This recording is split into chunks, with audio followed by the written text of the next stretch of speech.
Gentlemen, I'd like you to answer. If someone else in this audience decided they want to make a game like yours, what advice would you give them? Well, we're kind of in the golden age of indie games right now, and Austin is a great place for that. Raph and I were with the group Juegos Rancheros last night. We go to those meetings, and it's a bunch of people who just get together and start collaborating and start working on a game concept. And often, because they don't have the sort of strings of financial publishers attached to them, they can pursue a particular artistic idea or a particular gameplay system or character very deeply. And so I think my advice to people at this point, if they wanted to do what we do, I mean, we're also driven by being stubborn. We're also, we on day one, the thing that made a lot of stuff work for us is that we share a vision. If you told us tomorrow, like, you have the Smurf franchise or whatever, we would apply all of our values to the Smurf franchise. It would be a dark, horrible Smurf game, but anyway, so I think at this point, if anybody wanted to get into specifically what we do, not just games in general, look to teams like Dear Esther or Amnesia, who basically said, how can we make a game with a tiny team that has these values, very atmospheric, very exploratory, rich world that you feel like you're moving around in at your own pace. And I guess that would be my advice. Yeah, obviously, if you're starting and you want to do this kind of game, or any game that has been made here, it's very hard because we're talking about millions and millions of dollars of investment. So, however, so you say have a rich uncle. That was your number one piece of advice. Yeah, I mean that could be an advice. But like, assuming that you don't have the rich uncle, I would say if like in our specific type of game, like there are so many. I mean, all the values are actually portable to a different kind of fidelity. Like the thing about our game is that it costs a fortune because it's so pretty and there's like nice sounds and the level design, like the architecture looks so real, etc. I mean, that's where the most of the money goes. And we were like having fantasies about, hey, wouldn't it be cool to do this kind of game with the some sort of a very very simplistic 3D engine with 8-bit or 16-bit kind of graphics, and like not caring at all about the fidelity problems and the animation and the eye blinking and the shininess of the eyes and all that, and instead like just focusing on like, you're moving in this environment and you have these characters you can talk to, and all it is like just voice recording, and it doesn't matter if the mouth moves or whatever. And still, that would be, most of all nowadays, where like there is like this kind of nostalgia about retro graphics, and people are really like in love with that somehow, and I am as well. It would be actually something tempting, like, and you could do that with like 5 people. Yeah, especially if you focused on one platform. If you wanted to make a game and you just picked a PC and said, I'm going to take Unity and I'm going to work on this little idea with 5 friends and do it on the PC or whatever. It's a lot of the cost of what we do goes into like, supporting all of the major consoles at once in many different languages. It's as Damien said, it's a huge logistical effort. An MMO is like 10 times more, but even in our case, it's like 7 languages or something on 4 major platforms. I mean, it's huge. Okay. Max, if someone wanted to get into making multiplayer first-person shooter games, what advice would you give them? Yeah, it's kind of interesting because it's taken us years and years and years to build up the expertise. I mean, as a company, to be able to do the type of work that we do. That said, there's people all the time that we encounter who have, are self-taught. They've done a lot of work in the mod community and that sort of thing. We hire a lot of these guys. For anyone who's trying to get your foot in the door, making first-person shooters, making multiplayer, there's actually a ton of opportunities. There's a lot of engines out there. There's tons of opportunities for to work on mods and to get feedback on your work and everything else. I think that's sort of self-explanatory. I think for anyone that's in the business world, I think the place where we could potentially offer more advice is actually how do you make co-development on a grand scale work. I know you guys ran into, I'm sure, some similar problems in 2 different locations. It's even more complicated when it's 2 different companies. And game developers are notoriously difficult to work with. You guys all know, notoriously bad communicators, bad collaborators, as much as we try not to be. So that's really inherently exceptionally challenging. There's very few people that actually do what we do, that do this co-development on this really large scale.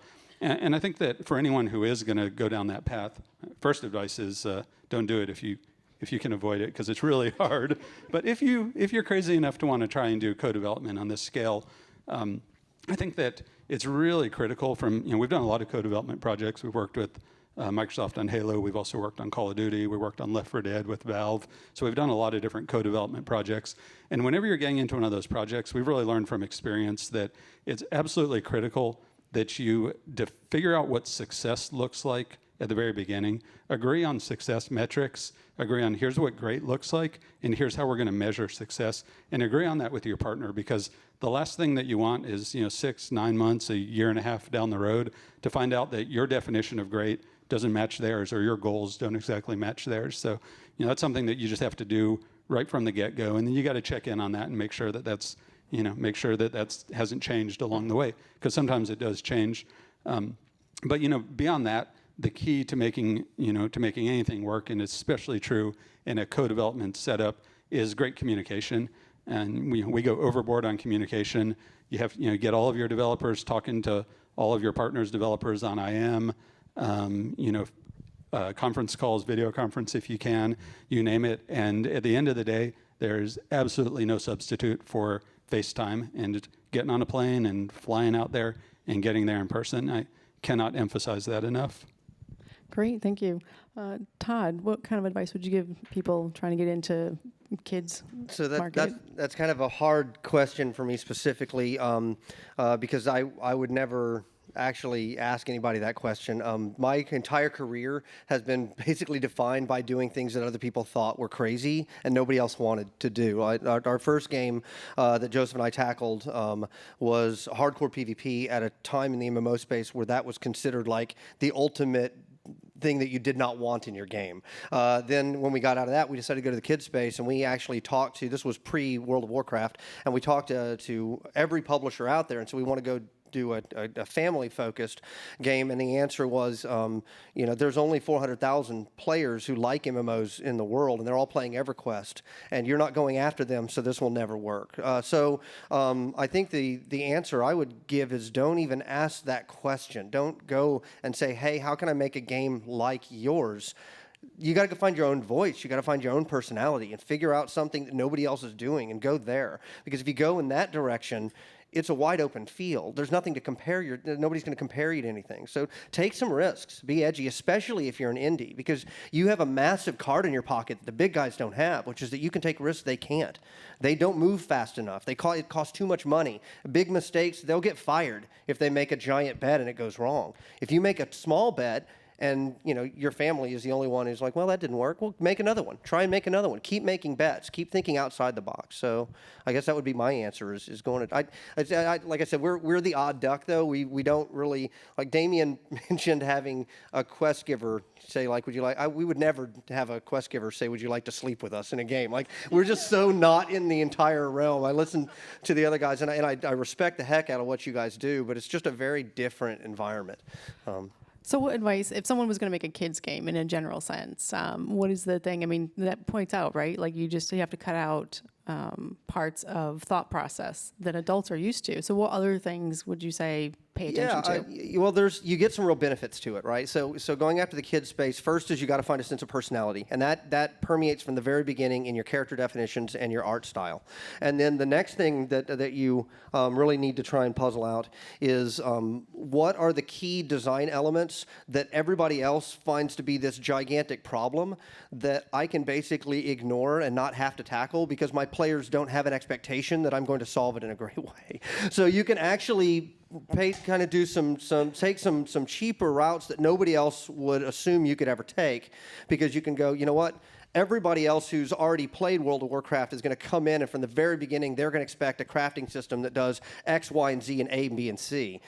My players never played World of Warcraft. They have no idea what the concept of crafting system is. So if I make one that just does X, they think that's pretty cool. And if it does X and 1 and 2, two things that one just wouldn't even do, they think that's even cooler. So there is a giant benefit to the kid space, but it's also a very fickle market. You got to kind of hit it right. You got to get the age correct. You can't be too old. You can't be too young. You can't be too fast-paced. You can't be too arcadey. You can't be too gory, but you can't be seen as too kiddie. It's a tough line to kind of thread. Okay, very cool. Thanks, Colin.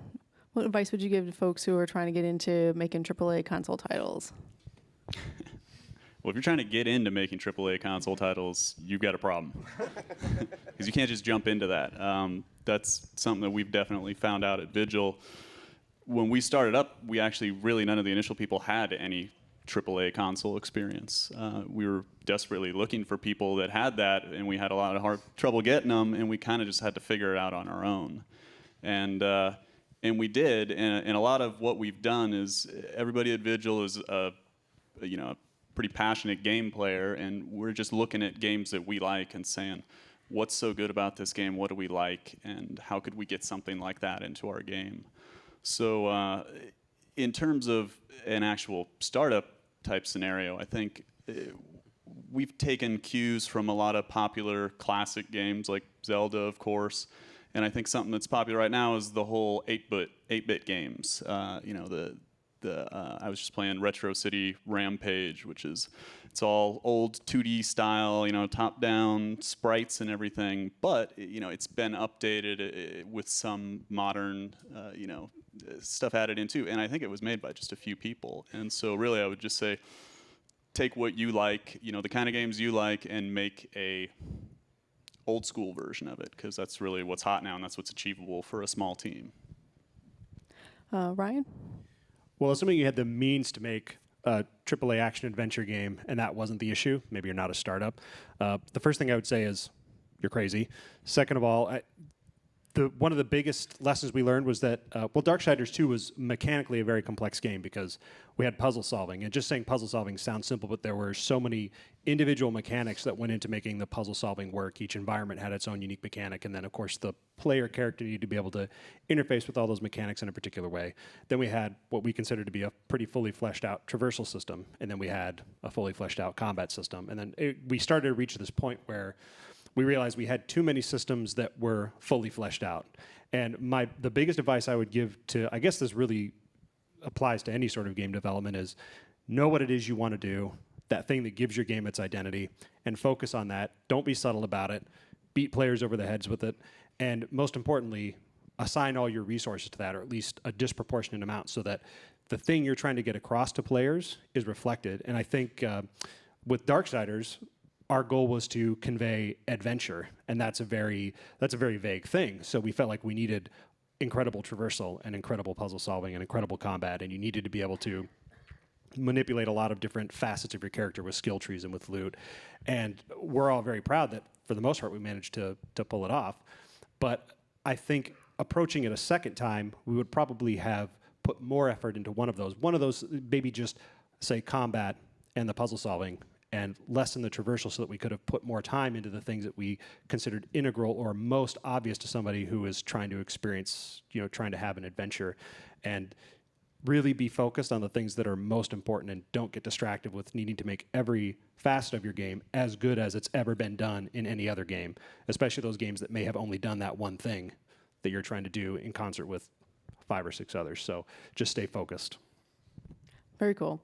Damien, what kind of advice would you give? I think this is true for any game. It was definitely true for us, and something I touched upon. Certainly any content-heavy game, and that is to make it tangible as fast as is humanly possible, so that you have a working content model as fast as humanly possible.